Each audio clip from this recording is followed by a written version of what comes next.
You're just a bunch of savages. You're all savages. You're all Neanderthals. You need to be tamed. That's why we need the federal government.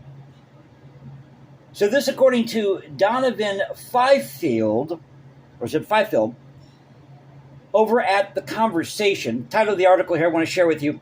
After 1776, the founders designed a government that accounts for a degree of depravity in mankind. Is that really true? So he starts out by saying, the parades, reenactments, and fireworks are over, and in the aftermath of American celebration of the 250th anniversary of the Declaration of Independence, it is important to recognize that the Declaration was only the first step in making a unified country. Well, we were not a unified country in 1776. The Declaration of Independence is just that. It's a Declaration of Independence. These 13 colonies ought to be free and independent states and dissolve all allegiance to the British Crown. Many of the founders argued that the country needed a remodeled government. Now that's true. They asked whether it was possible to design a government for the new country that ensured liberty in the face of the inherent flaws of human nature. Well, this has been going on since day one.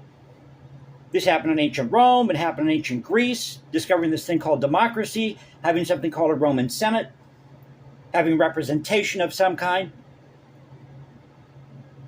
So he goes on to say, revolution's aftermath. In the aftermath of the American Revolutionary War, the national government remained a loose confederation of state governments. That's also true.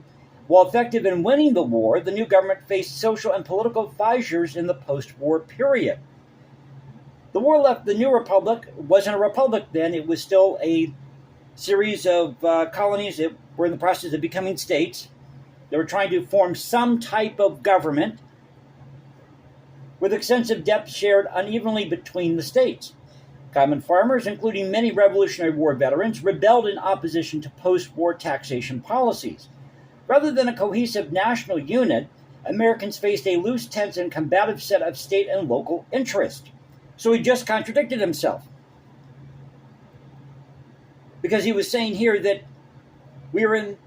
this was the first step, the Declaration of Independence, first step in a unified country, and that the country needed a remodeled government.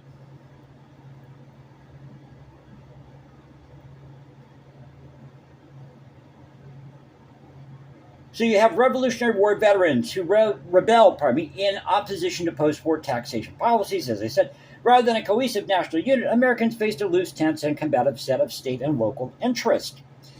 The Second Continental Congress in 1777 produced the first Constitution of the United States, the Articles of Confederation.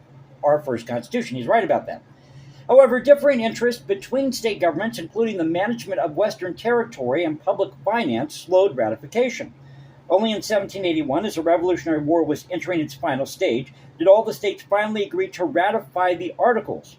But I believe there were a couple of colonies in the process of becoming states that held out on this.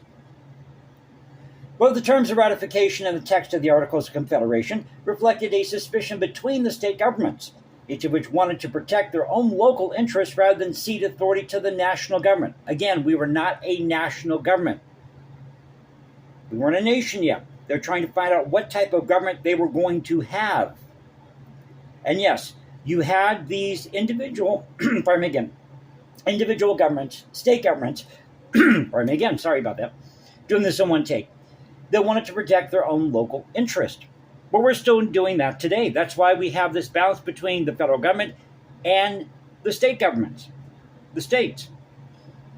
Lumbering system. The limited powers that the Articles granted to the national government reflected the lack of consensus between states.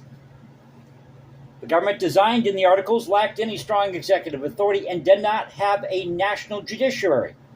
Oh my God, you mean we don't have to constantly go to the Supreme Court for everything? To be our fix-all? Additionally, the national legislature, which the Articles referred to as a League of Friendship, functioned less like a representative organ of the people at large than a council of state governments. Now, this is a lengthy article, so I'm just going to move on here for the sake of time. Competing visions. The Nationalists were members of the Constitutional Convention that met in Philadelphia in the summer of 1787 to draft the successor to the Articles, the United States Constitution. This group included Alexander Hamilton, James Madison, and John Jay.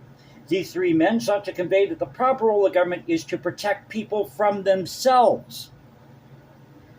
Well, I think the ultimate goal here wasn't necessarily to protect people from themselves, but to protect people from the government, from an overreaching power itself. They did not want to live under the thumb of a monarchy. The Nationalists believed in a more centralized national union, that's true, that balanced competing interests in the new republic. They sought to eliminate friction between the states by eliminating interstate trade barriers, consolidating state debts, and creating a stronger central administrative body under a strong executive. Furthermore, they sought to create a balance of power by creating a three-part federal government consisting of a two-chamber legislature, bicameral, an executive branch, and a national judiciary. Each would have expanded powers. But the whole purpose of the Constitution was to limit the powers of the federal government. And through the amendment process, that could be changed. In contrast to the Articles, the proposed Constitution included uniform national commercial regulation, monetary controls, such as the exclusive right of the national government to issue legal tender, augmented executive powers to determine foreign policy, and an overarching federal court structure. It also included an explicit national power to suppress uprisings. Explicit national power to suppress uprisings. Well, that was really with Congress. Again, you pass these laws or you change these laws with the amendment process. The representatives to the convention, which also included prominent figures such as George Washington, who was from Virginia, and Benjamin Franklin, considered the federal government's ability to deal with uprisings and fiscal policy to be particularly important. It was also topical. A tax imposed on cash-poor farmers to pay down the public war debt had just prompted a rebellion in western Massachusetts, also known as Shays' Rebellion, Daniel Shays. Many rebels believed the burden of repaying the public debt fell disproportionately on common people while benefiting elites. Nationalist political theorists such as Hamilton, Madison, and Jay saw such revolts against national authority as the product of demagogues instigating unrestrained urges into the social movements they referred to as factions, something that George Washington warned against. Initially, the terms of the new Constitution received substantial opposition. Told you I can't talk today, but we're doing this in one take. Received substantial opposition from prominent political writers, later known as anti-federalists, who were actually the real Federalists, limited government. These often anonymous authors began publishing criticisms of the unratified Constitution as an unwarranted accumulation of federal power that would endanger the hard-won liberties secured by the Revolutionary War. And this is where the document that has been known as the Federalist Papers came to be. Quote, if men were angels, Hamilton, Madison, and Jay responded to these criticisms as a group, adopting the pen name Publius. They published 85 essays in New York newspapers supporting ratification. In defense of the Constitution's proposal to increase the powers of the proposed national government, these authors turned to some of the most basic philosophical questions about humanity. Again, they were arguing this way back in ancient Rome and ancient Greece. This was nothing new. This was the the age of enlightenment. How much power should the federal government have? We no longer want to live under a monarch. The rights of man. Each argued that the inherent flaws of human nature necessitated a strong government to check political abuse, self-interest, and even violence they saw as inherent in the fabric of human society. They rallied around the position reflected in Madison's famous statement in the essay known as the Federalist 51, that, quote, if men were angels, no government would be necessary. Well, they all understood this. So this is nothing new here. He's acting like this is something new. This was nothing new. They understood this. Everybody knew this. Madison was just restating this here. If men were angels, no government would be necessary. The Federalist Papers included proposals for institutional solutions that sought to redirect the destructive drives of individuals toward positive social ends. To the authors, a new constitutional government that controlled both the impulses of the masses and the abuses of their leaders would serve as a means through which the United States government could accomplish this task. So I don't want to go much longer in the article, but I thought I'd share this with you. But I think it's funny that the perspective he has here is from a nationalistic perspective. We're the federal government. What we say goes. We have to tame you savages out there, American savages. You're Neanderthals, as I said. And the whole point of having this thing called the United States was to avoid living under a monarchy and to have it be a government represented by the people for the people.